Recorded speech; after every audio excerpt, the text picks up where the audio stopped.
de Nehemías. Vean que empezamos en el capítulo 1 y ya vamos por el capítulo 11. Ya nos quedan después de hoy solo 2 capítulos. Hemos hecho un estudio, quizás no ha sido tan profundo, pero hemos podido ir sacando lo más relevante, lo más importante, ¿verdad? De cada uno de estos capítulos. Y mi esposa la semana pasada nos hablaba, ¿verdad? De un hecho muy importante, de un acontecimiento muy importante del pueblo de Israel en ese momento, ¿verdad? Cuando ellos hacen un compromiso delante de Dios, ¿verdad? Ellos hacen un compromiso delante de Dios. Ellos se comprometen con Dios ¿en qué? Diga conmigo, en guardar la ley. Amén. La ley es la palabra de Dios. La ley es lo que la palabra de Dios dicta al corazón del hombre. La ley es el manual de vida que Dios le dio al pueblo de Israel en ese momento, y ellos se reúnen y hacen un compromiso delante de Dios en guardar y en poner por obra la palabra de Dios. O sea, ellos dicen: Padre, quizás fuimos desobedientes y durante mucho tiempo estuvimos en cautividad a causa de nuestra desobediencia. Ellos reconocieron que la cautividad en la que habían estado en Babilonia y en todos esos lugares, esos enemigos circunvecinos que tenía Israel, había sido a causa de la desobediencia. Recuerden que el pueblo de Israel es un espejo de nuestra vida espiritual. Nosotros nos vamos a reflejar muchas veces en los acontecimientos de Israel. Cuando Dios trató con el pueblo de Israel y todo lo que aconteció con ellos, es un espejo, es un reflejo para que nosotros aprendamos y también nos encaminemos en obediencia delante de Dios.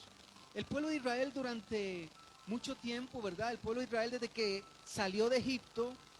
Recuerden que Israel, cuando estaba en Egipto, no era un pueblo que había sido llevado ahí cautivo, ¿verdad que no? Cuando Israel cayó en Egipto, no era un pueblo que había sido llevado ahí cautivo, sino que Israel llegó a Egipto a causa de una hambruna que hubo en algún momento de la historia sobre toda la tierra. Y recuerdan que allá en Israel, en Egipto, perdón, ¿quién estaba de gobernante? José. Qué lindo, ¿eh? ¿Cómo conocen la historia? Entonces, como José estaba de gobernante en ese lugar y estaba esa hambruna sobre la tierra, José había hallado gracia delante del rey en ese tiempo, delante del faraón, perdón, en ese tiempo, y había traído a toda su familia. Entonces, ahí empezó a poblarse y a llenarse el pueblo de Israel y empezó a poseer tierra, pero después de ahí los faraones fueron cambiando, ¿verdad? Y cada vez eran más malos, más terribles, y se olvidaron de José, se olvidaron de lo que José había hecho, ¿verdad? Cómo la gracia de Dios había bendecido a Egipto a través de José, y se olvidaron de eso y entonces empezaron a oprimir al pueblo de Israel. Entonces el pueblo estaba oprimido ahí. Y después de ahí ya conocemos toda la historia, ¿verdad? Cómo el pueblo de Israel a través de Moisés fue libre. Y cuando Moisés los llevó al desierto, ¿verdad? Y cuando iban atravesando el desierto, un viaje que tenía que durar aproximadamente, no era un viaje de más de 40 días, ¿verdad? De un mes, se prolongó por 40 años y dieron vueltas en el desierto. ¿A causa de qué? De la desobediencia. El pueblo de Israel siempre se rebelaba contra Dios. Y esa rebeldía contra Dios los fue llevando una y otra vez a la cautividad. Entonces, cuando Nehemías estaba allá de copero del rey, ¿verdad? Ya escuchamos la historia. Cuando Nehemías estaba allá de copero del rey y Dios le pone en el corazón de Nehemías esa sensibilidad por aquel pueblo que había sido devastado, por aquellos muros que habían sido derribados, y entonces Nehemías halla gracia delante del rey y le pide al rey el favor, ¿verdad? Y el rey le da el favor y lo envía para que pueda restaurar los muros. Y fuimos viendo la historia como poco a poco, ¿verdad?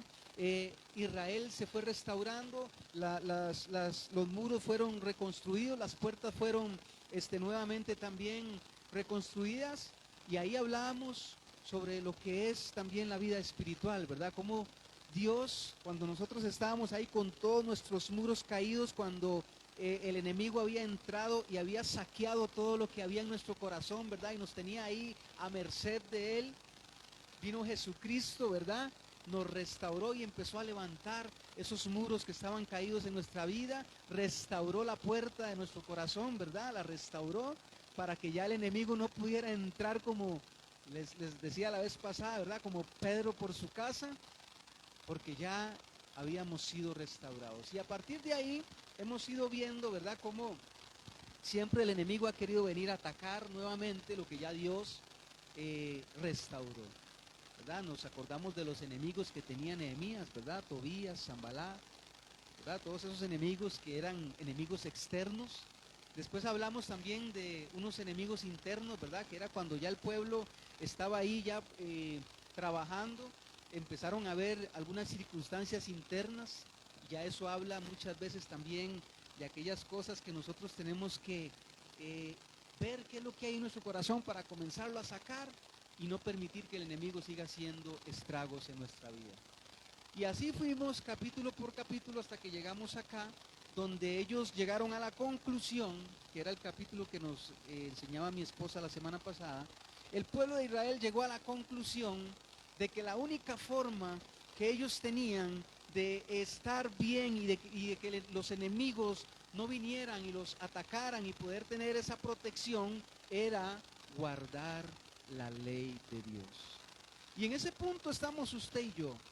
Ya nosotros avanzamos como creyentes, ya nosotros avanzamos como hijos de Dios, ya nosotros, nuestros muros fueron levantados, fueron reconstruidos, ya hemos sido sanados en muchas áreas de nuestra vida, ¿verdad? Pero estamos en el punto de que si usted y yo no obedecemos la palabra de Dios, si usted y yo no guardamos la palabra de Dios y la ponemos por obra, ¿qué es lo que pasa? Que viene nuevamente el enemigo y se aprovecha y puede venir y derribar nuevamente los muros que ya habían sido levantados. Entonces vean qué importante cómo la palabra de Dios siempre va a ser un reflejo o un espejo para nuestra vida y siempre nos va a guiar en el sentido espiritual a tomar decisiones correctas. Amén. Y una vez que el pueblo de Israel hizo este compromiso, voy a leerlo así rápidamente, el compromiso que hicieron en el capítulo 10 para recordar un poquito lo que sucedió, para ya entrar en el capítulo 11. Dice así en el verso 28, dice: y el resto del pueblo, dice, los sacerdotes, levitas, porteros y cantores, 10:28, y cantores, los sirvientes del templo y todos los que se habían apartado de los pueblos de las tierras a la ley de Dios, con sus mujeres, sus hijos e hijas, todo el que tenía comprensión y discernimiento, dice que se reunieron con sus hermanos y sus principales para protestar. Aquí es donde viene el compromiso que hacen. Dice, para protestar y jurar que andarían en la ley de Dios, que fue dada por Moisés, siervo de Dios, y que guardarían, escuche esto, y que guardarían y cumplirían todos los mandamientos, decretos y estatutos de Jehová nuestro Señor. 30. Y que no daríamos nuestras hijas a los pueblos de la tierra, ni tomaríamos sus hijos para nuestros hijos. Lo que hablaba mi esposa ahora, ¿verdad? No envolvernos con el mundo, no permitir que el mundo se meta en nuestra vida, ni nosotros tampoco ir a meternos en el ambiente del mundo, ¿verdad? Tenemos que marcar bien cuál es nuestra posición como hijos de Dios. Ya usted y yo no estamos para andar jugueteando con el mundo. Ya usted y yo no estamos para andarle permitiendo al mundo que venga a juguetear con nuestra vida. Ya usted y yo estamos para guardar la palabra de Dios en nuestro corazón y ponerla por obra. Es tiempo, iglesia, de que nosotros empecemos a marchar en esa dirección. Y así tenemos que hablarles a nuestros hijos, así tenemos que hablarles a nuestros hermanos, así tenemos que hablarles a nuestros amigos si los amamos. Si los amamos, ¿saben? A veces uno viene y da una palabra y hay quienes dicen, no, es que es que, no, lo que hace es tirarle a uno, lo que hacen es, ¿verdad? Ver cómo le tiran y no tienen compasión.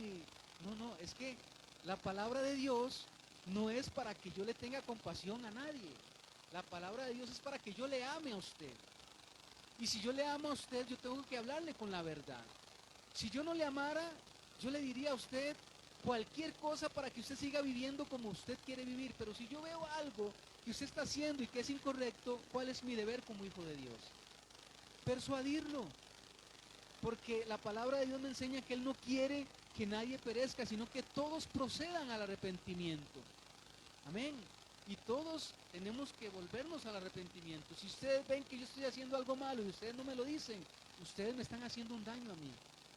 Porque es necesario que yo me dé cuenta también. Muchas veces el enemigo cega nuestro entendimiento, muchas veces viene el enemigo sobre muchas personas y pone una venda y no les permite ver lo que están haciendo hasta que llega un hermano en Cristo, de esos que lo aman, y le dicen, hermano, es que esto y esto y esto, si usted sigue por ese camino, lamentablemente se va a perder. Y a veces no les gusta, ¿verdad? A veces el mismo enemigo ya los hace enojarse, no, hermano, es que usted es muy espiritual y que usted juega, ¿verdad? Pero ahí es donde nosotros tenemos que alcanzar esa madurez espiritual, amén, para poder también ayudar a otros. Y aunque a muchos no les va a gustar, pero ¿qué es preferible? ¿Qué es preferible? Que no les guste y que digamos la verdad, o que les guste y que les estemos mintiendo. ¿Qué es preferible? Porque recuerde que la mentira al que me va a causar mal es a mí. Pero la verdad, aunque duela,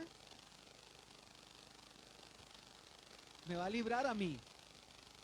Si yo digo la verdad, me va a librar a mí. Quizás le va a doler a la otra persona, pero me va a librar a mí. Entonces tenemos que aprender esos conceptos, ¿verdad? Y aquí es donde el pueblo de Israel estaba llegando en ese momento. Dice el verso 32 ahí del capítulo 10, dice, nos impusimos, o sea, ellos tomaron la determinación, dice, nos impusimos además por ley el cargo de contribuir cada año con la tercera parte, y ya ellos empiezan a hacer un compromiso con Dios. Y dice que habla ahí para el pan de la proposición y para la ofrenda continua y para el holocausto. Ya ellos estaban ahí hablando de que delante de Dios se comprometían también para sostener la obra. Amén, que es el compromiso que nosotros también hacemos, ¿verdad? Porque la obra tiene que ser sostenida. A nosotros no nos sostiene, este edificio no lo sostiene el gobierno. Este edificio se sostiene gracias al trabajo que Dios le da a usted y me da a mí, para que de lo que Dios nos da nosotros podamos sacar esa semilla y sostener este lugar para seguir predicando el Evangelio de Jesucristo. Amén, para poder seguir llevando la palabra de Dios. Amén. Entonces vean qué importante. Y ahí es donde vamos entrando a la parte del compromiso. ¿Por qué? Porque la palabra de Dios, cuando nosotros la atesoramos y la empezamos a poner por obra, inevitablemente nos va a llevar a comprometernos. Dígale al que está a su lado, comprometernos. Amén. La palabra de Dios nos lleva a comprometernos. Power off. Ok. Bueno, gloria a Dios. Ahora sí, ya ahora que me distrajo ese sonido. Gloria a Dios. Ahora que ya hablamos un poquito del capítulo 10, vamos a ir ahora sí al capítulo 11 para ir comprendiendo lo que Dios nos quiere enseñar. A partir del capítulo 11 vamos a leer a partir del verso 1 del capítulo 11. Dice así: habitaron los jefes del pueblo en Jerusalén, mas el resto del pueblo echó suertes para traer uno de cada 10 para que morase en Jerusalén, ciudad santa, y las otras 9 partes en las otras ciudades. Verso 2. Y bendijo el pueblo a todos los varones que voluntariamente se ofrecieron para morar en Jerusalén. ¿Para morar a dónde? En Jerusalén. Ahora vean esto, qué interesante. Hablábamos de que ya los muros habían sido reconstruidos, ¿verdad? Si nos vamos al contexto, nos vamos a dar cuenta que ya los muros fueron reconstruidos, que ya ellos se comprometieron con la ley de Dios y dijeron, la vamos a cumplir, vamos a ser obedientes, vamos a comprometernos y vamos a no solamente a leerla, sino que la vamos a poner en práctica. Y vamos a hacer lo que Dios nos mandó a hacer. Parte de lo que hablaba el domingo, ¿verdad? Es eso, que Dios nos llama a nosotros a comprometernos, a hacer lo que Él nos llamó a hacer, a no dejar de hacer lo que ya Él te dijo que hicieras. Amén. Ya Dios nos dio una orden, ya Dios nos puso en el camino, ya Dios nos está diciendo y nos ha estado diciendo durante mucho tiempo lo que tenemos que hacer. Lo que pasa es que muchos hemos dejado de hacerlo y muchos hemos incluso ignorado el llamado que Dios nos está haciendo y le hemos dado la espalda y no queremos hacer lo que Dios nos está llamando a hacer. Y ahí donde hay mucho pueblo de Dios hoy encerrado en ese punto donde teniendo mucho que hacer para Dios no lo están haciendo. Porque Dios les dio un talento, Dios les dio un don, Dios les dio un ministerio y lo han quizás estancado, lo han desvalorizado, lo han dejado ahí a un lado, ¿verdad? Y han preferido seguir otro camino, el camino de la tranquilidad, ¿verdad? Es que así no me comprometo, ¿verdad? Estamos como los vendedores de hoy en día, ¿verdad? Que te llaman o aquellos que te hacen una invitación. Mira, venga sin compromiso. Venga sin compromiso. Después usted verá si usted quiere, pero sin compromiso. Y así estamos muchas veces en la iglesia, ¿verdad? Llegamos y venimos, pero sin compromiso. Hermano, yo voy a la iglesia, yo he escuchado y a mí hay gente que me lo ha dicho. Yo voy a la iglesia, pero sin compromiso, no me comprometo. No me comprometo. Entonces, vean qué interesante. Si nosotros estudiamos la palabra de Dios, nos vamos a dar cuenta que no puede haber un conocimiento de la palabra sin compromiso. Cuando usted conoce la palabra, inevitablemente va a tener que adquirir un compromiso. Y si no lo adquiere, entonces estaríamos lamentablemente jugando, ¿verdad? Haciendo nada, porque el compromiso es necesario. Y aquí vamos a ir viendo cuáles son los compromisos que menciona en esta palabra del capítulo 11 y qué es lo que Dios nos está llamando a hacer. Ahí vemos, si nosotros leemos ahí el contexto ahí para abajo, que son muchos nombres y no los voy a leer porque son nombres ahí también que son medios trabalenguas, ¿verdad?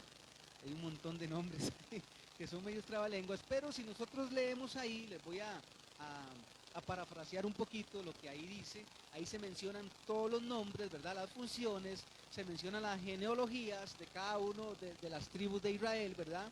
Y se menciona ahí quiénes fueron los israelitas que poblaron Jerusalén, porque vean que ahí habla, los primeros que habitaron, dice quiénes fueron en el 1, en el 1, 11.1 dice, habitaron los jefes. ¿Quiénes fueron los primeros? Los jefes del pueblo de Jerusalén. Vean qué importante, que empieza hablando de que los primeros que tomaron la decisión de ir a habitar Jerusalén, ¿quiénes fueron? Los jefes del pueblo. Entonces, en ese momento Nehemías lo que estaba haciendo era reclutando, ¿verdad?, gente para ir a habitar Jerusalén, porque aunque los muros ya habían sido reconstruidos, aunque las puertas ya habían sido restauradas, no todos querían ir a habitar a Jerusalén. ¿Saben por qué? Porque todavía estaban cómodos allá donde estaban, porque todavía estaban allá en aquella comodidad donde habían caído en algún momento, y además todavía tenían miedo de ir a habitar a Jerusalén, porque tenían miedo de que nuevamente los enemigos llegaran a destruir Jerusalén. Entonces Nehemías tenía que ver cómo nuevamente poblaba Jerusalén. Y es ahí donde comienza, si usted lee todo ese capítulo 11, y se va a dar cuenta de todos los que empezaron a llegar y a ir habitando Jerusalén, ¿verdad? Porque eso fue todo un movimiento, porque aunque ya estaba restaurada los muros, todavía faltaba gente que llegar. Muchos no querían ir.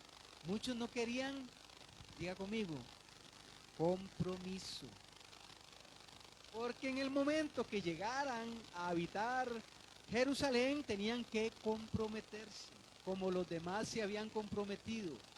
Así como los demás ya se habían comprometido con Dios, los demás, los que todavía no habían llegado y no querían ir, era porque no querían comprometerse. Sabían que en el momento que llegaran, había un compromiso que tenían que hacer y no era jugando. Era un compromiso ¿con quién? Con Dios. No con Nehemías, era con Dios el compromiso que tenían que hacer. Entonces, esa palabra, ese capítulo 11 prácticamente nos habla de ese reclutamiento, ¿verdad?, de gente y cómo Nehemías estaba luchando por traer gente para llenar nuevamente Jerusalén. Ahora sí, en ese capítulo vemos que los primeros que tomaron la decisión de habitar el pueblo en Jerusalén fueron ¿quiénes? Los jefes. Grabes esa palabra, los jefes.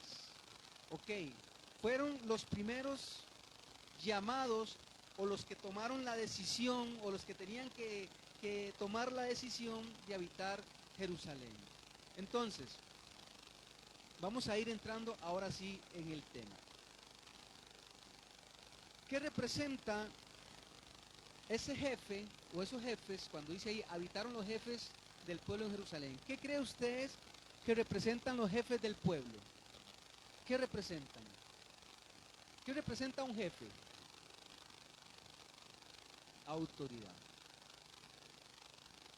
Familias, y lo vamos a ir viendo también, pero un jefe representa una autoridad. Cuando aquí habla que habitaron los jefes del pueblo en Jerusalén, está hablando de que los primeros que tenían que ir al frente, los primeros que tenían que tomar la decisión, los primeros que tenían que tomar la determinación, ¿quiénes eran? Los jefes, ¿verdad? Porque a ellos eran las personas a las que se les había delegado una autoridad. Se les había delegado una autoridad. Entonces, cuando hablamos de que habitaron los jefes del pueblo en Jerusalén, la palabra jefe habla de un líder, habla de una cabeza, habla de un liderazgo, habla de personas que están al frente, habla de personas que van adelante habla de personas que son los que tienen que guiar, que dirigir, que son los que tienen que enseñar. Habla de esa autoridad que Dios había delegado. Entonces, las cabezas, según esta palabra de Nehemías, las cabezas deben establecer el patrón con sus vidas. O sea, las cabezas son las que deben de ir primero. ¿Quiénes son los que deben de ir primero? Las cabezas. Por eso es que Dios lo primero que nos puso, y es lo que está aquí arriba, ¿qué es? La cabeza, ¿verdad? No la puso en los pies. ¿A dónde la puso? Aquí arriba, ¿verdad? Para que desde aquí la cabeza pueda dirigir, ¿qué más? Todo el cuerpo, porque en la cabeza está el cerebro, ¿verdad? Y el cerebro tiene la función, ahí en el cerebro hay hay un montón de conexiones, ¿verdad? De conexiones, ahorita se me va el nombre, neurológicas, ¿verdad? Ajá, que hacen que todos los movimientos que nosotros hacemos y que nosotros podemos tener, podamos realizar, se generan ahí. Ahí se piensan y desde ahí se impulsan y desde ahí se les da la orden para que yo pueda estar haciendo esto, ¿verdad? Que a veces uno hace cosas que no se da ni cuenta y uno le dice al cerebro, ¿por qué estás haciendo esto? ¿Verdad? Entonces vean qué importante. Las cabezas deben establecer el patrón, ¿verdad? Con sus vidas. Las cabezas son las que deben de estar primero. En otras palabras, no tenían ningún derecho a esperar que las personas vivieran en Jerusalén si ellos mismos no estaban viviendo ahí. ¿Qué significa eso? ¿Cuántos son líderes aquí? Y hoy esto es una palabra para los líderes, si me están oyendo ahí en casita. Amén, todos somos líderes, porque de una u otra forma, usted como madre, como esposa, ¿verdad? Quizás en el trabajo, pero todos de alguna manera, en algún momento, en alguna etapa, Dios nos llama a estar al frente o a liderar. Entonces, no es posible que yo sea un líder y que yo le diga a los demás que hagan algo que yo no estoy haciendo. Y ese es el significado de esta palabra. Cuando aquí habla de que habitaron los jefes del pueblo en Jerusalén, está hablando de que ellos fueron los primeros que tuvieron que llegar y ponerse al frente y decir, aquí estamos. Ahora sí, invitemos a todos los demás que empiecen a venir. porque ellos tenían que dar el ejemplo.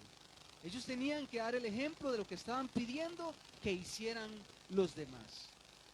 Dice segunda de Timoteo, capítulo 2, verso 15, para que lo anote por ahí con esa palabra. Dice, procura con diligencia. ¿Con qué? Con diligencia. Dice, procura con diligencia presentarte a Dios aprobado, como obrero. ¿Cómo qué? Obrero. Estos líderes, estos jefes que estaban aquí, eran obreros, eran personas que tenían que ponerse al servicio, a la disposición del pueblo, porque eran los jefes. A veces pensamos que ser jefe, ¿verdad?, es mandar. A veces pensamos que ser jefes es decir, hagan esto, hagan aquello, hagan lo otro, hagan aquí. A veces pensamos que eso es ser jefe y que eso es una jefatura. Pero una jefatura bien dirigida es aquella que hace para que los demás hagan, que enseña cómo se hacen las cosas, que dice cómo se hacen las cosas, pero los lleva a hacerlas, que va al frente. Quizás en el ámbito natural y en el mundo natural nos vamos a encontrar con ese tipo de jefes, y es lo normal. Un jefe te va a decir, haga esto, y si usted no lo hace, ¿qué pasa? Chao, chao, ¿verdad? Porque es su jefe. Y en el ámbito natural, ¿verdad?, vamos a obedecer a nuestros jefes, lógicamente, porque si yo no le obedezco a mi jefe y él me está diciendo que haga algo y yo no lo hago, lógicamente me va a despedir, porque yo tengo que recibir esa orden de él. Eso en el ámbito natural, cuando habla de jefes, en el ámbito natural. Pero en el ámbito espiritual no es así. En el ámbito espiritual, Jesús mismo, cuando llamó a sus discípulos y los empezó a enseñar y los empezó a instruir, los empezó a encaminar, ¿qué fue la palabra que les dio para que a ellos no se les subiera los humos aquí a la cabeza? ¿Qué fue lo que les dijo? Les dijo, el que quiera ser el mayor de vosotros, hágase su servidor. Porque la grandeza está en el servicio. Entonces vean que es todo lo contrario a lo natural. En el ámbito espiritual siempre el liderazgo, el que se quiera llamar, a mí esa palabra líder me choca, no me gusta usarla mucho, pero la voy a usar hoy en términos de que siempre un grupo tiene que ser liderado por alguien, ¿cierto? Siempre tiene que haber alguien al frente, ¿cierto? Pero lamentablemente muchas veces ese liderazgo se incumple o se realiza de una mala manera. ¿Por qué? Porque venimos tal vez con ese chip de que yo digo lo que se tiene que hacer. Y desde aquí yo digo lo que se hace y los veo, hágalo, así, hágalo. Así se hace, muy bien, ¿verdad? Pero muchas veces no entendemos que ese no es el llamado de Jesús. El llamado de Jesús es totalmente contrario, distinto, diferente a como lo ve el mundo. Por eso dice en 2 Timoteo 2:15, procura con diligencia presentarte a Dios aprobado como obrero que no tiene de qué avergonzarse, que usa bien la palabra de verdad. Y usar bien la palabra de verdad es entender que la palabra de Dios me dice a mí que cuando yo estoy al frente de alguien, yo estoy para servirle. Yo no estoy para mandarlo, yo estoy para enseñarle. Pero qué difícil es, ¿verdad?, cuando vemos liderazgos que ni siquiera le pueden decir a su grupo que se congreguen porque no se congregan. Perdón, estoy hablando en términos generales. No se sientan señalados nadie en algún momento, por favor. Pero ¿cómo una persona que está al frente de un grupo va a venir con autoridad delante de una persona a decirle que se congregue si usted no lo ve un martes nunca en la congregación y teniendo la oportunidad de hacerlo? ¿Cómo usted, como autoridad, le va a decir a un grupo que ayune si usted nunca lo hace? Si no viene, ¿cómo usted, como autoridad, le va a decir a un grupo que ore si no ora? Y así podríamos mencionar muchas cosas porque eso tiene que ver con el liderazgo. De nada me sirve a mí estar al frente, de nada, y escuche esto, de nada me sirve a mí estar al frente de algo o de alguien si yo no lo estoy haciendo? De nada me sirve, porque al final de cuentas todo eso es como, ¿verdad? Hey, solo para llenar el espacio, solo para llenar el espacio. Entonces, vea, hoy vamos a hablar, una palabra es fuerte, porque nos va a guiar hacia un compromiso. Por eso les digo que la palabra de Dios a mí, siempre que la leo, yo digo, Señor, dura es esta palabra. Y el Señor me dice a mi corazón, bueno, no quiere obedecerla, entonces va a seguir viviendo como usted quiere vivir. Y yo le digo, no, Señor, yo quiero hacer lo que tú quieres que yo haga. Y cada vez que yo leo la palabra me compromete y me lleva a comprometerme. ¿Sabe por qué hoy no hay gente comprometida? Hablando de jefes del pueblo, jefes del ministerio, jefes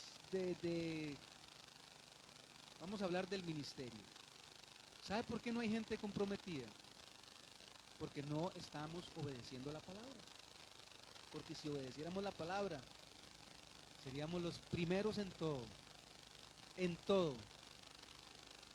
Y no pondríamos tantas excusas, ¿verdad? Y no andaríamos buscando tantas excusas. Porque yo sé lo que es eso, yo sé lo que son las excusas. Ya pasé por ahí. Y el Señor me tuvo que agarrar un día y sacudirme y bardearme, ¿verdad? Y pegarme unas cachetaditas y decirme, vas a seguir poniendo excusas, papito. Ni el trabajo, escuche esto, ni el trabajo, ni la familia, ni las diversiones, ¿verdad? Ni los paseos, ni absolutamente nada es una excusa para dejar de servirle a Dios. Y para dejar de hacer lo que Dios me llamó a hacer. Nada de eso se puede convertir en una excusa. Nunca, nunca. Porque en el momento que eso pase, yo estoy diciéndole al Señor, Señor, no estoy o no quiero obedecer tu palabra. Porque estamos siendo desobedientes. Estamos siendo desobedientes, lamentablemente. Un líder demanda un reto para todos los cristianos. Escuche esto, y voy a hablar a líderes. Un líder demanda un reto para todos los cristianos, ya que de ellos depende, o de ello depende en buena manera el éxito, escuchen bien esto, de una familia, de una empresa, de una congregación. Porque aquí vamos a hablar en términos generales. Un líder demanda un reto para todos los cristianos. De ello depende. Voy a hablar un momento de la familia. Vea qué montón de damas hay aquí. Y unos cuantos varones. Hombres. En una familia, ¿quién es el jefe? ¿Quién es el jefe en una familia? El hombre, por supuesto. Es la cabeza. Es la cabeza. O sea, no vamos a obviar lo que la palabra de Dios dice. Voy a hablar en la autoridad que Dios nos da. En una familia, el jefe es el hombre. La cabeza es el hombre. Pero lamentablemente, la cabeza está distorsionada. Lamentablemente, en la familia la cabeza se ha distorsionado. La mujer ha tenido que tomar el rol de la autoridad espiritual en el hogar. Y eso no debe ser así. Eso no es lo que la palabra de Dios dice. Dios puso al hombre por cabeza, para que esté al frente, para que sea el líder, para que guíe a la familia por el camino correcto, para que les lleve por el camino que Dios le está demandando seguir. Pero lamentablemente, hoy los hombres no tienen compromiso con Dios. Porque si tuvieran compromiso con Dios, serían los primeros en estar aquí. Serían los primeros en venir a buscar de Dios. Serían los primeros en congregarse. Y no andarían poniendo tantas excusas para venir a la iglesia. No andarían poniendo tantas excusas para venir a la iglesia. Ya que ni siquiera para congregarse no le sirven al Señor y ni siquiera se quieren congregar. Entonces, peor aún. Y yo pregunto, ¿qué ha pasado ¿qué ha pasado con la autoridad que Dios le delegó al hombre? ¿Dónde está esa autoridad espiritual en el hombre? ¿Por qué la ha cedido? ¿Sabe por qué?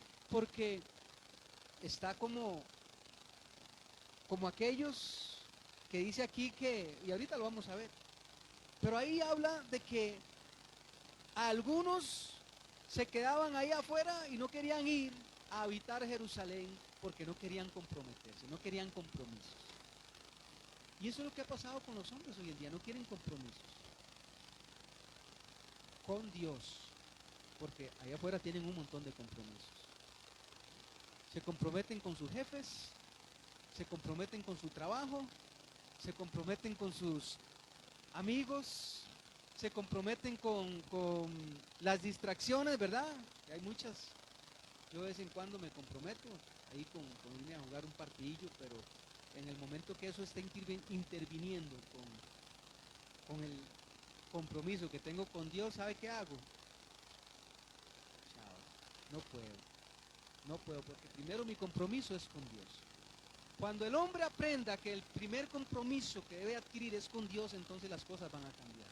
Y por eso es que hoy hay tantas familias distorsionadas. Por eso es que hoy hay tantos problemas en los hogares, en las familias, porque el hombre no quiere ningún compromiso con Dios. Y estamos hablando que el hombre es el jefe, es la cabeza, es la persona que Dios puso al frente. Entonces, aunque la obra es de Dios, ¿verdad? ¿De quién es la obra? La obra es de Dios. Pero también usa hombres y mujeres, más que hombres, y con vergüenza lo digo, ¿verdad? Tengo que decirlo. Yo tengo que ser sincero, yo tengo que hablar con la verdad.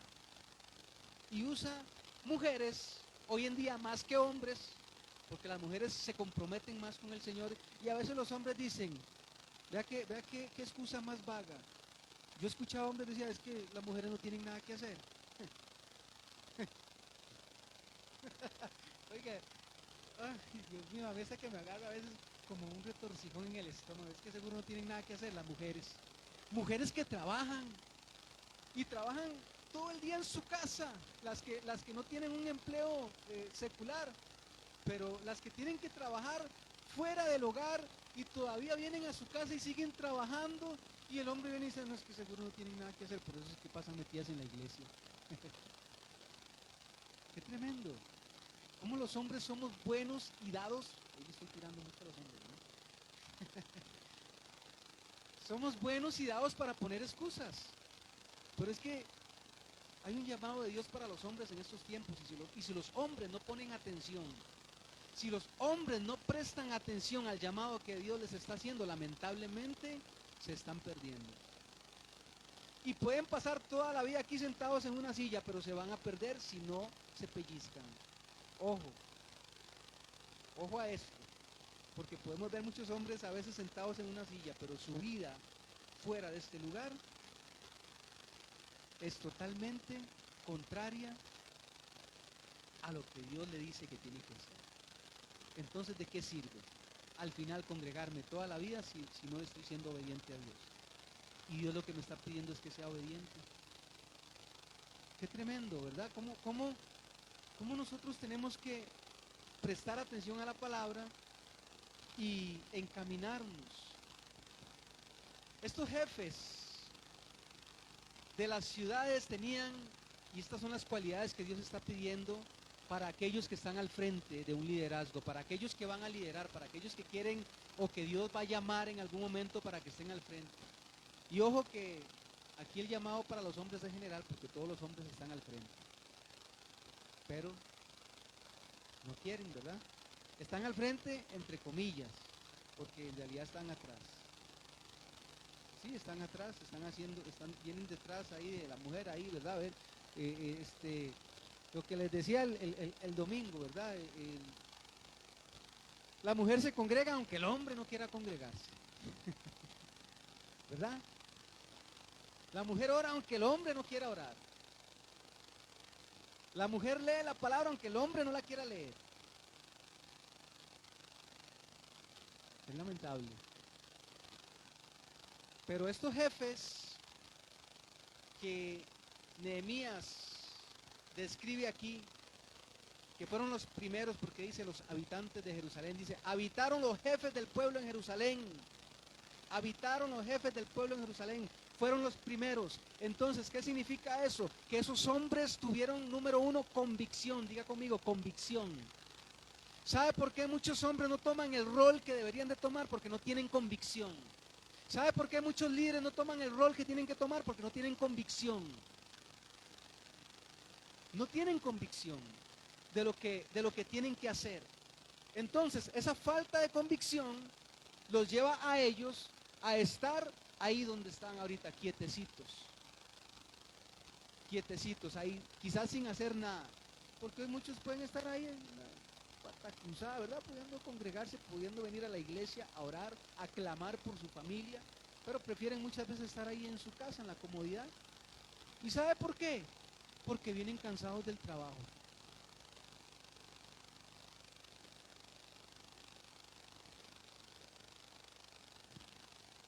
No, y esto también para las mujeres, ¿verdad? No crea que solo para los hombres. Sí, sí, esto también para las mujeres. Hay muchas mujeres que también deciden no congregarse porque dicen que vienen cansadas del trabajo también.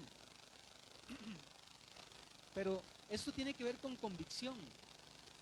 Y el domingo hablábamos de eso, ¿verdad? No dejando de congregarnos como algunos tienen por costumbre. Más aún cuando veamos que los días están cerca. Créame que los días cada día están más cerca. Ya el tiempo se está cortando cada vez más. Cada vez más esto se va poniendo más difícil. Créame que se va a ir poniendo más difícil. Créame, porque la palabra de Dios lo dice y ella no miente. Y cada día va a ser peor. Cada vez va a ser peor. Nosotros que tuvimos la bendición de ver esa transición de una época a otra, porque nosotros somos la generación que vimos esa transición de la tecnología, cómo todo se introdujo así, pero así en un abrir y cerrar de ojos. Nosotros fuimos esa generación que lo vimos, porque crecimos en aquellos tiempos, ¿verdad? Con teléfonos allá en una cabina, allá en el barrio donde yo vivía solo había un teléfono y se hacía un pilón ahí, ¿verdad? Para llamar y echarle moneda. Y todo eso nosotros lo vivimos, ¿verdad? Las pantallas en blanco y negro, cuando yo vi una pantalla por primera vez,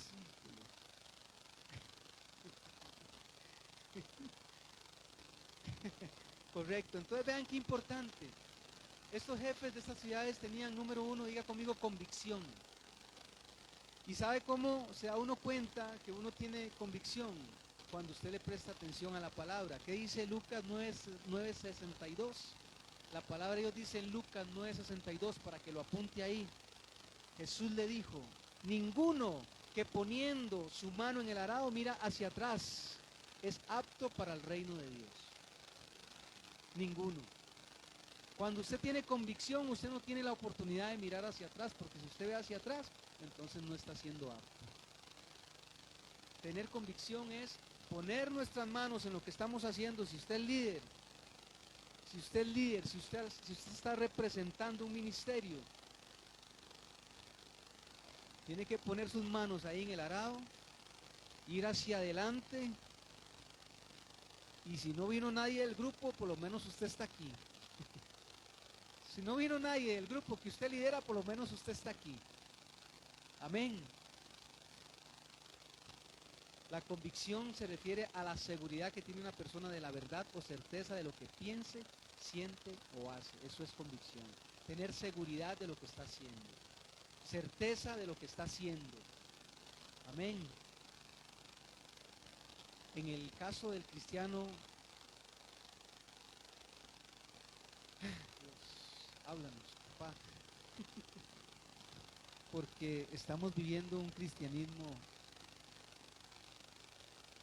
light, un cristianismo muy suave. ¿Verdad que sí? Y lo hablábamos un día estos también. Ya la gente no quiere usar la Biblia tampoco. Ya estas Biblias, para muchos ya pasaron de moda, ya no las quieren usar, ¿verdad? Ya no las quieren cargar. Porque como ahora tenemos el iPhone, ¿verdad? El iPhone. Número dos, estos líderes o estos jefes, además de que tuvieron convicción, fueron un ejemplo, ¿sabe? Cuando dice aquí que ellos fueron los primeros en llegar a habitar Jerusalén, dieron el ejemplo. Estaban dando un ejemplo a seguir. Segunda de Timoteo 4:12 dice, ninguno tenga en poco tu juventud, sino sé ejemplo. ¿En qué? Dice, sé ejemplo de los creyentes en palabra, en conducta, en amor, en espíritu, en fe y en pureza. Vea todas las cualidades en las que tiene que ser ejemplo. Pero si nosotros somos líderes, si no somos ejemplo en palabra, en conducta, en amor, en espíritu, en fe y en pureza, entonces ¿qué estamos enseñando a los demás? ¿Hacia dónde los estamos guiando? Diría alguien por ahí, es un ciego guiando a otro ciego. Y es lamentable. Es lamentable. Otra característica de una persona que tiene que ser jefe o tomar el rol de jefe o de líder, tiene que ser sufrido. ¿Por qué tiene que ser sufrido? Ellos estaban arriesgando ahí, cuando ellos llegaron ahí a ser los primeros en habitar Jerusalén, tuvieron que dejar muchas cosas. Tuvieron que dejar la comodidad de donde estaban para ir a habitar ahí en Jerusalén y empezar ellos a hacer un trabajo nuevo, a hacer cosas nuevas, porque ya ellos estaban acomodados. Tuvieron que sacrificar un montón de cosas que hacían allá, quizás sus ocupaciones, quizás tuvieron que dejar sus empleos, sus trabajos que tenían. ¿Y hoy qué sacrifica un creyente por seguir a Cristo? ¿Qué sacrifica? No, más bien a veces se llenan más de compromisos en el mundo total de no seguir a Cristo. Total de no seguir a Cristo, se llenan de un montón de más de compromisos allá afuera para no seguir a Cristo. Y la palabra de Dios nos enseña que tiene que ser sufrido. Por eso Pablo también le escribe a Timoteo, allá en 2 Timoteo 2:3-4, le dice, tú pues sufre penalidades como buen soldado ¿de qué? De Jesucristo. Y dice que ninguno que milita se enreda, ¿a dónde? En los negocios de la vida. Ninguno que milita se enreda en los negocios de la vida a fin de agradar a aquel que lo tomó por soldado. Pero hoy estamos más enredados. ¿En serio? Vea, volvamos a ver a nuestro alrededor. Hoy estamos más enredados en los negocios de la vida que nunca tenemos tiempo. Nunca tenemos tiempo. Nunca. Nos enredamos en tantas cosas que cuando hay que hacer algo en la obra de Dios no tenemos tiempo para hacerlo. Estoy hablando al liderazgo. No hay tiempo para servir en la obra de Dios. Eso significa que no somos sufridos, no nos sacrificamos, ¿verdad? No hacemos el sacrificio de dejar la comodidad muchas veces para poder servirle al Señor. Y solo cuando nos toca. Y eso ya a mí eso ya me, eso ya a mí como que me enoja, ¿verdad? Me simbra, ¿verdad? Que muchas veces el compromiso del líder hoy en día es solo cuando me toca. Cuando me toca voy. Porque no me queda otra, porque si no le tocara no viene. Sí, es cierto. No me queda otra, porque si no me tocara no vengo. Pero como me toca voy, pero usted no lo ve sentado recibiendo en un culto un día que no le toca. Pero cuando le toca usted lo ve, estoy hablándole a los líderes. Estoy hablando al liderazgo de la iglesia, de la congregación. Tenemos que despertarnos, tenemos que salir de la comodidad, tenemos que dejar de estar haciendo lo que no tenemos que hacer y empezar a hacer lo que Dios nos llamó a hacer.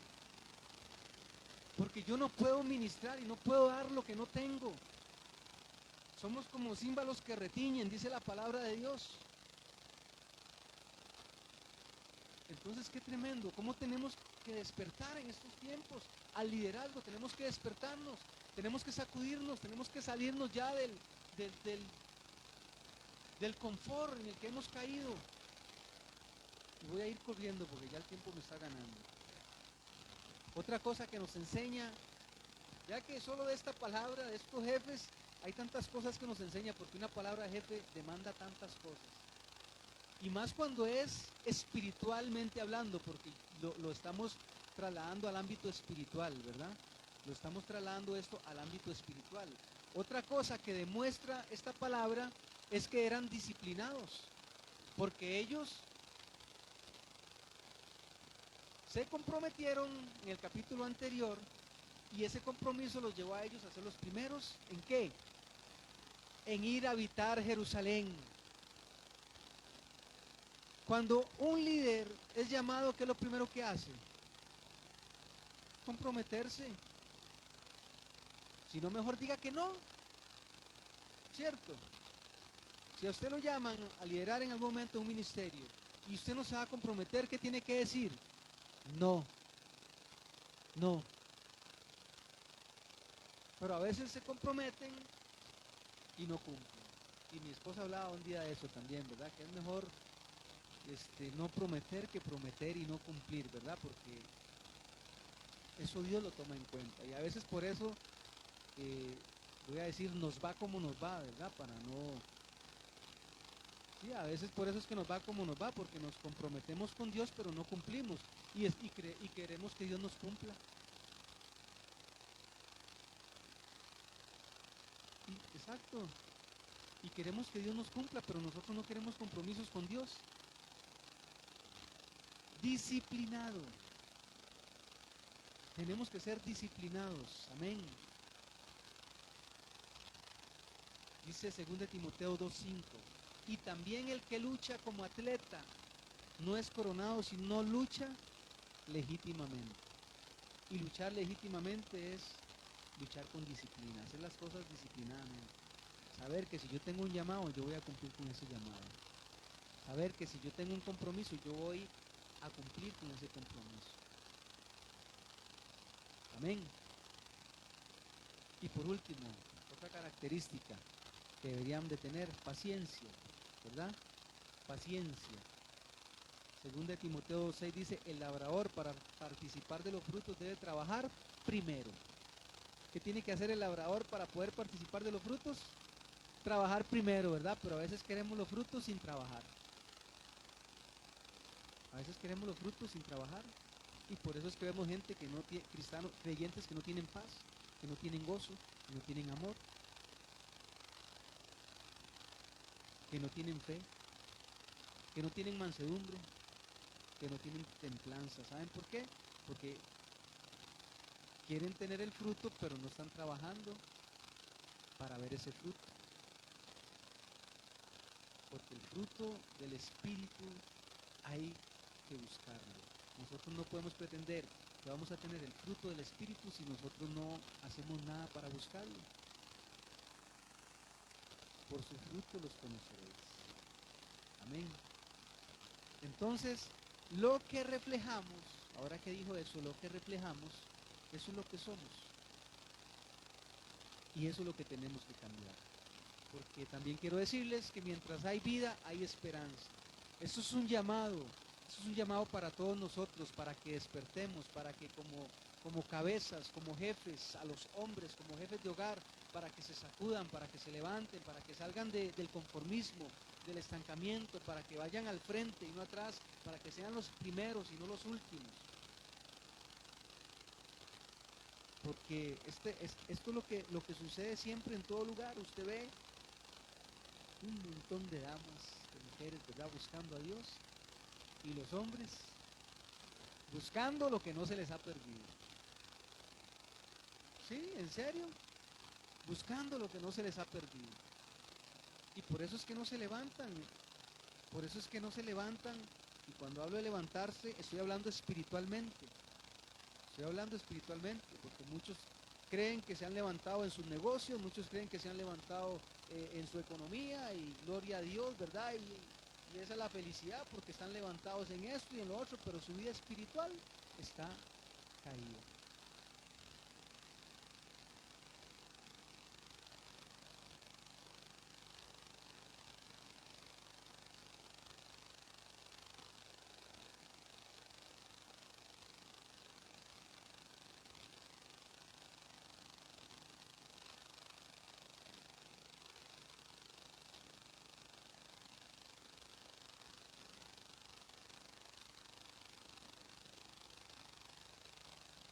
Qué bueno eso. Qué bueno eso que dice Adriana. Qué bueno eso que dice Adriana, porque es cierto. Qué bueno eso que dice Adriana, porque es cierto. Y es cierto, Adrianita, eso que decís. Porque cuando el hombre no avanza, ¿quién es la que tiene que estar ahí encima? La mujer, ¿verdad? Diciéndole y jalándolo y diciéndole lo que dice la palabra de Dios, ¿verdad? Porque el hombre está, pero en otro lado, en otro viaje, como dicen, ¿verdad?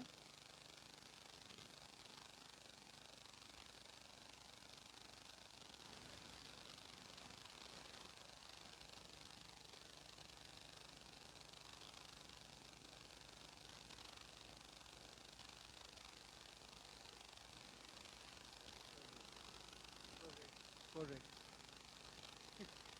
Pero, pero no debería, y es lo que a mí me está molestando en esta noche, que no debería de ser así.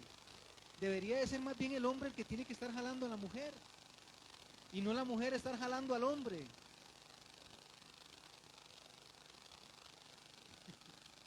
Qué tremendo, ¿verdad?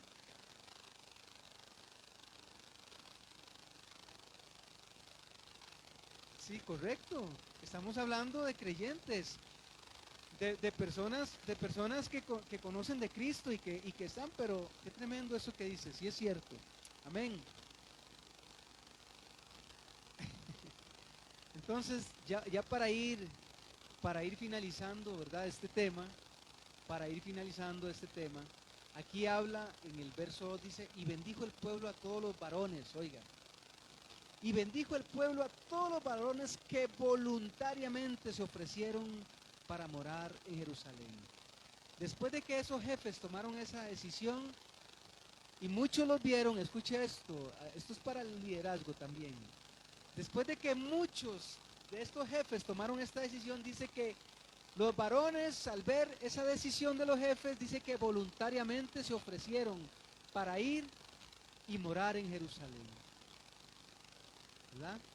Entonces, por ahí comienza el asunto también. Por ahí comienza el asunto.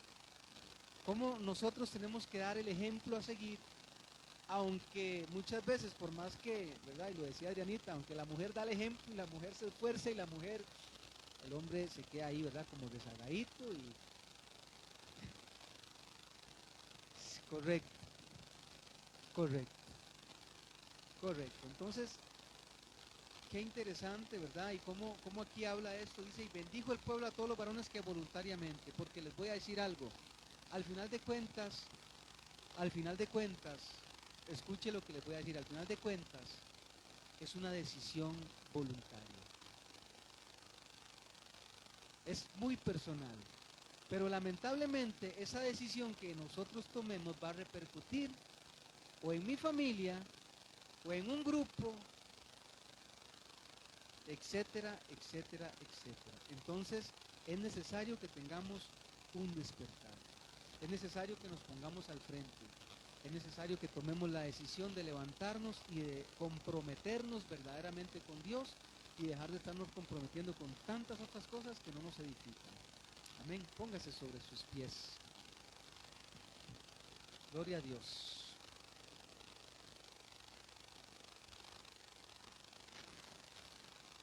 Padre, en esta noche, Señor, te damos gracias.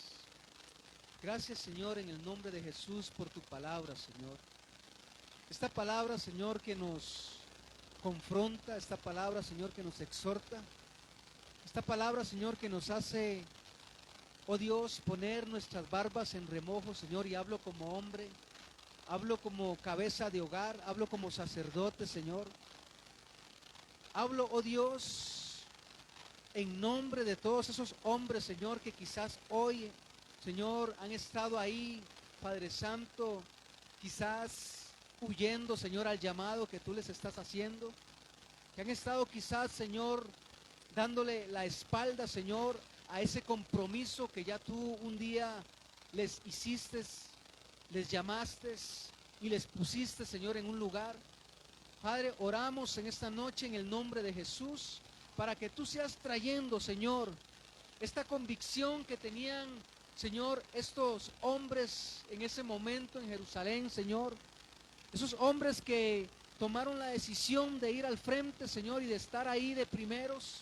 Oh Señor, que nosotros los varones, Padre Santo, podamos aprender de esta palabra y tomar la decisión, Señor, de estar al frente, Señor, de nuestra familia, de estar al frente, Señor, de nuestra casa, de estar al frente, Señor, en nuestra congregación, de ser los primeros, Señor, en congregarnos, de ser los primeros, Señor, en buscar la oración, de ser los primeros, Señor, en buscar tu palabra.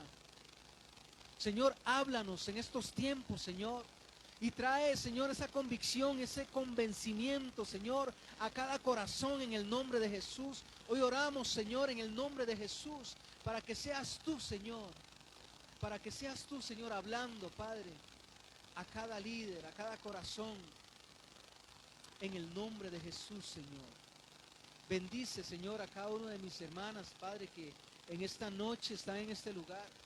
Estas mujeres esforzadas, valientes, Señor, que continuamente, Señor, están buscando tu presencia, que continuamente, Señor, están buscando tu palabra, que continuamente, Señor, están obedeciendo, Señor, a tu llamado y se comprometen contigo, Señor. Padre, bendícelas, renueva sus fuerzas, Señor, llénalas con tu Espíritu Santo, Señor, y ayúdalas a no desmayar, a seguir adelante, Señor, en el nombre de Jesús. Te damos gracias, Señor. Amén y amén. Gloria a Dios. También allá los que están en casita, les bendecimos en el nombre de Jesús. Y nos vemos, Dios primero, el jueves, ¿verdad? Tenemos los que están con Sean. Y el domingo a las 10 de la mañana nos vemos nuevamente acá. Dios les bendiga.